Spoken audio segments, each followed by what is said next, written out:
I've said this before, the WNBA has an A'ja Wilson problem. Did you catch the latest UConn game against Notre Dame? UConn suffered their first loss of the season, and Gino Auriemma isn't taking it lightly. He's visibly frustrated, particularly after fans criticize his team and star player, Paige Bueckers, as being overrated. Let's take a step back. Auriemma recently became the winningest coach in college basketball history. However, his last championship win dates back to 2016. In a recent statement, he also addressed concerns about his star players, Paige and Caitlin Clark, underperforming in critical moments. A'ja Wilson, I'm telling you this right now, if A'ja Wilson did not say a word during the season, A'ja Wilson would be one of the most popular basketball players because she's a hell of a player. Is something not adding up? Could we be witnessing the decline of a basketball legend? Is Auriemma setting Paige up for failure? Or is his criticism of generational talents like Caitlin Clark simply a case of sour grapes? Stay tuned as we delve into the potential fall of college basketball's most celebrated coach and unpack the challenges facing his legacy. Before the WNBA season started, A'ja Wilson, when she was asked about Caitlin Clark, stated, Caitlin Clark is only as popular as she is because of her race, and there's nothing that anyone else can do because, it's nothing to do with, basically, that there's nothing she could do to be the most popular player in the W. Picture this. It's 2016 and Gino Auriemma is on top of the basketball world. He's just guided UConn to their 4th consecutive national championship, led by the incomparable Brianna Stewart. The team is untouchable, and Auriemma's legacy seems untouchable too. Fast forward to today, and the scene has changed dramatically. For decades, Auriemma reigned as the undisputed king of women's college basketball. The UConn Huskies were a dynasty like no other, -11 national titles, countless conference championships, and a legacy of All-Americans and WNBA stars. Auriemma's name was once synonymous with dominance and success. Explain to me why this season, I'm not going to lie, from start to finish of the season, the people that grew the most in popularity were Nafisa Collier and Arike Egamwale. Explain to me that. Maybe it's because they're just hoopers and people don't hate. But here's where things get interesting. Since that 2016 championship, UConn hasn't cut down the nets. Not once. 7 years without a title might not seem like a long time for most programs, but for UConn, it's practically an eternity. So what's gone wrong? Has Auriemma lost his magic touch? It's starting to seem that way. His once groundbreaking coaching style now feels outdated as other programs adapt and thrive with innovative offensive schemes and modern defensive strategies. Meanwhile, UConn looks, well, old school, and the results are telling. Their recent performances have been nothing short of shocking. Take their loss to Notre Dame, for example. A lower-ranked team managed to topple the mighty Huskies, who are supposed to have the best college player in the nation. This wasn't a one-off either. UConn has been stumbling more frequently, appearing vulnerable in games they once dominated with ease. The cracks in the dynasty are becoming harder to ignore. Just say, yeah, she's been good, but I'm better. If you wanted to go fully boastful, I think, and especially when you can back it up, people like people when they're boastful, when they can back it up. But what people aren't liking with A'ja Wilson is her whole goal this season has been to tear down Kate. You have to wonder, are we witnessing the beginning of the end for Auriemma's dynasty? The cracks are becoming more apparent.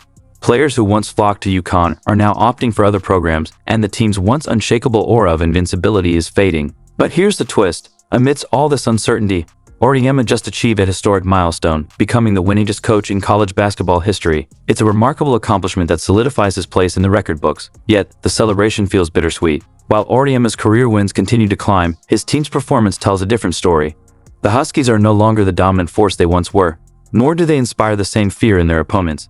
The dynasty that once ruled women's college basketball now faces an uncertain future. As soon as Caitlin Clark's Nike deal gets announced, and that she's getting a signature shoe, A'ja Wilson goes on Twitter and goes on an entire 4 or 5 tweet rant about how she'll never get the recognition that she deserves. We're left with a paradox. A coach achieving the pinnacle of individual success while this program shows undeniable signs of decline. It's a fascinating moment in basketball history, watching a legendary figure navigate a rapidly changing landscape. But this story isn't just about wins and losses.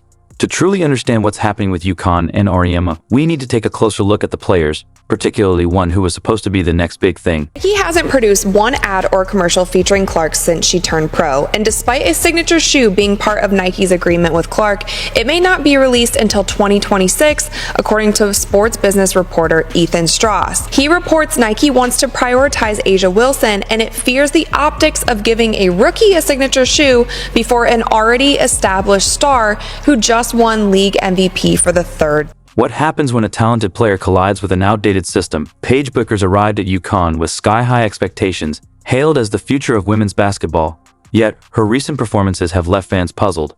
Could it be that the very program that helped elevate her to stardom is now the one holding her back? We have talked about this multiple times on my channel. Is A'ja Wilson currently the best player in the WNBA? Yes. Is Caitlin Clark currently the face of the WNBA? Yes. Do I think if A'ja Wilson dropped a shoe and Caitlin Clark dropped a shoe today at the very same time, that Caitlin Clark would outsell A'ja's shoe by 100 times? Let's rewind to 2020. Paige Bueckers was the rising star of women's basketball, dazzling fans on high school courts with her extraordinary talent. Averaging nearly 23 points per game, she led her team to a state championship in Minnesota, cementing her reputation as a generational talent. The hype was undeniable. Bueckers even claimed the prestigious Naismith High School Player of the Year award, leaving no doubt that she was destined for greatness. This logo was. I'm sorry, this is a bottle opener. It is a bottle opener. I might mean something, but this is a bottle opener. I'm sorry, like, we have to be able to at least laugh at a logo. Like, I'm a Miami Heat fan. I can laugh at the dumb Heat. At first, it seemed like Paige Bueckers was living up to all the hype. Her freshman year at UConn was nothing short of electric. She averaged 20 points, nearly 6 assists, and 5 rebounds per game. Bueckers wasn't just good, she was the driving force behind UConn's deep tournament runs. It looked like the Huskies have found their next superstar. But something has changed. This season, Bueckers' stats have taken a noticeable dip. While she's still averaging a respectable 18.9 points per game, something feels off, especially in high-stakes matchups. Take the Holy Cross game, where Bueckers, expected to dominate, managed just 11 points. Worse yet, she scored only 8 points against Louisville. For a player of her caliber, these underwhelming performances are raising serious red flags. Could the pressure, the system, or something else entirely be holding her back? Is like, basically takes it as a personal shot and sends her army. So, what's going on? Basketball analysts have some theories. One major concern is Bueckers' lack of aggression on the court. She seems to be playing passively, deferring to her teammates instead of taking control. It's like she's lost the instinct that made her so special. But here's where it gets interesting. Is this all on Bueckers, or could there be something else at play? Some are beginning to question whether Auriemma's system might be the issue. His old-school approach worked wonders for years, but the game has evolved. Could his rigid style be stifling Bueckers' natural talents? You know, when Twitter trolls attack other people, according to her, it's Caitlin Clark's fault. Auriemma himself has hinted at Bueckers' untapped potential. He mentioned there are practice days where she shoots 75% from the floor and up to 60% from three-point range. Remarkable numbers. So why aren't we seeing that same efficiency in games? It's starting to look like Bueckers might be a square peg trying to fit into Auriemma's round hole. Her pass-first mentality and efficiency-focused game don't quite align with the aggressive, dominant style UConn built its dynasty on. While Bueckers is still leading the team in scoring, that spark, her ability to take over a game at will, seemed to be missing. She comes out in an interview and talks about how scared she felt playing in Indiana. The Paige Bueckers puzzle is far from solved. But as we watch her struggle to reach her full potential, it's hard not to wonder if UConn's system is part of the problem. Are we witnessing a clash between old-school coaching and new-school talent? The fans are almost all young girls. Teenage, maybe younger girls. 9-10-year-old girls. Like, that is the vast majority of their fans. The vast majority of their fans, let's be real, are rich parents who are excited their kids are into basketball, of girls. A lot of rich dads who are just excited their young girls are interested in basketball and playing Indiana was an attempt to get the All-Star game moved from Indiana, which was never going to happen. Because as soon as people started as soon as that conspiracy theory started coming, she should have. She's every single person in WNBA media, a lot of people aren't even congratulating Caitlin Clark. Like, you're seeing why is it not A'ja Wilson? Why is it not A'ja Wilson? Like, that is a bad narrative to have in the media. But she has the media wrapped around her finger because she was Queen Bee for so long. She was at the top. Her whole goal this season has been to tear down Caitlin Clark.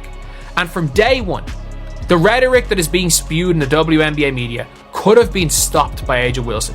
Because whatever A'ja Wilson says,